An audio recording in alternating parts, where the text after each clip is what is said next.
They're really cool. So, a lot of us like to take little afternoon naps, and so I'm definitely one of those people. So, how many of you, just by a show of hands, had an expectation or an assumption that I would do this talk standing up? Be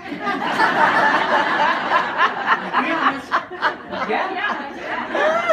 Yeah, isn't that interesting? How interesting is that? So, come with me on this. Scramble the brainwaves just a little bit. So, I found myself in this position about 15 years ago when I was in the ring. So this is the Taekwondo day. I was inspired by my brother's talk earlier. And I found myself actually in this position, knocked on my back in the Colorado State Championship. I'm a second-degree black belt in Taekwondo. I've been studying for about 15 years. I was practicing for about 4 hours a day, 6 days a week.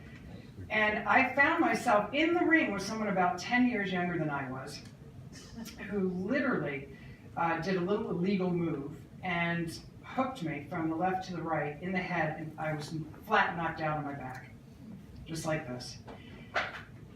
And I came to when I heard the ref at about 4, 3, 2, and something inside me started to stir. And it was this fire. People say fire in your belly. And I literally catapulted to my feet, forgot all skill set that I had been practicing 4 hours a day, 6 days a week, out the door, Shazam, just like that. And I started street fighting. Anybody that knows me well, I'm a high D and a high I on the DISC chart, dominance and influence, right? So I don't go down easily. Thank God, I'm still wearing the earth suit. So I come at this gal 10 years younger than me, and I'm just using everything that I got in my power in my little earth suit. And I ended up winning the silver medal. Yay, yay, yay. Not so much, not so much. So after the ceremony, I got the silver medal. I was walking, feeling pretty full of myself, and my master, who's an 8th degree black belt from Korea, said something very profound. He walked right by me, and under his breath, he said, "You lost." And I thought, what? Now, being a high I, that was crushing. And I literally went home and was thinking and ruminating over that thought. I lost. What the heck did I lose? So what did I lose? And so when I asked him later, he said, "You lost your technique. You gave more authority and more power to the circumstance outside of you, and you lost your technique in the midst of a stressful moment." How quickly can that happen? So come with me. About 5 years after that moment, I found myself in the same position, knocked flat on my back. And this time, it was a battle for my life. I just received a phone call that began with, "Are you sitting down?" Never a good opening line. I happened to be sitting down, and she proceeded to tell me that I had cancer. I had found a golf ball-sized lump underneath my left arm right before Christmas.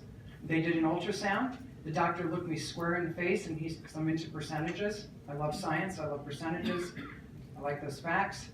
And I said, "Give me a percentage." He goes, "I'm 96% sure this is not cancer."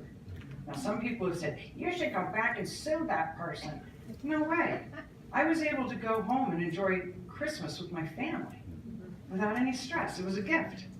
So when I came back and I got that phone call, I started asking for details. "Well, tell me more," because they took a bunch of different biopsies, and she kept saying, "This is advanced.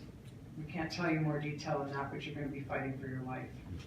So at 38 years old, 1 week prior to my final divorce court date, at the top of my physical game, I don't drink, I don't smoke, I eat well, I eat my mushrooms, I drink my kale shakes, so I take care of my earth suit, and yet I was dying. What's up with that? My body was dying. What is up with that? 80% of disease is stress-related, according to Harvard Medical. There was a 20-year landmark study out of the University of London that concluded that stress is more of a contributing factor to heart disease and cancer than cigarette smoking and high cholesterol foods. So there I was, laying on the floor. I'm a very physical person. Threw myself on the floor. No one's home. I'm screaming out to God. And I realize all of a sudden I become very aware of time management. And I look up and I realize in 5 minutes, my 3 kids, who were 8, 10, and 12 at the time, are about to come through that door. So again, I felt fire in my belly that literally catapulted me to my feet. And by the time I stood up, and I'm sure you guys can relate to this, when somebody spins you out of your game in life so profoundly that everything feels like it's going in slow motion.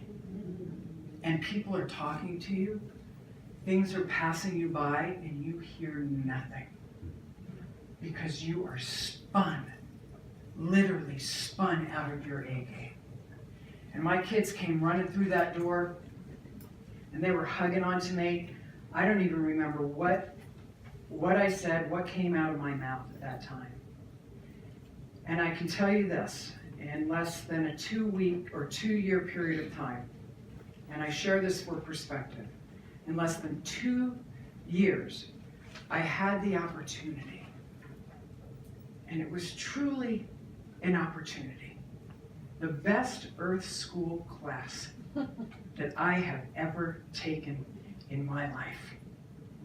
I went through a divorce, a double mastectomy, 16 chemos, 6 weeks of daily radiation, a year of experimental chemo, because the original chemo wasn't working as well. And so they did an experimental chemo along with the radiation from my clavicle down to my midriff. I had 3rd-degree burns, only 1%. And they had to graft my back in 14 surgeries back onto my front for new circulation, blood flow, and skin. So now I don't know if I'm coming or going this day. It's absolutely legit.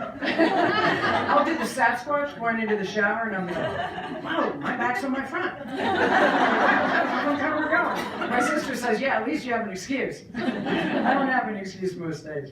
I went through a MRSA staph infection. Actually, I was hospitalized in intensive care because my body was septic.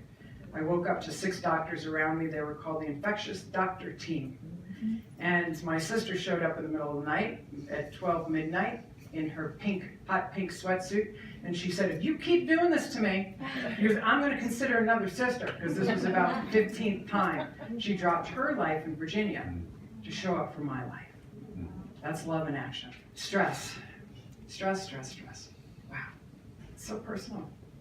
Stress is so personal. What stresses me out perhaps does not stress you out. So what is stress? What is the definition of stress? Stress is simply the power that I give. Just like in the ring, I lost my skill set. I literally lost my skill set. It's the power that I give, the power that you give to outside circumstance, outside the interior castle. I'll often say, pull up that drawbridge and move from the inside out rather than spilling out of yourself. It is the power we give to outside circumstance. Outside circumstance to define our worth, our value, and what we believe we're capable of handling successfully.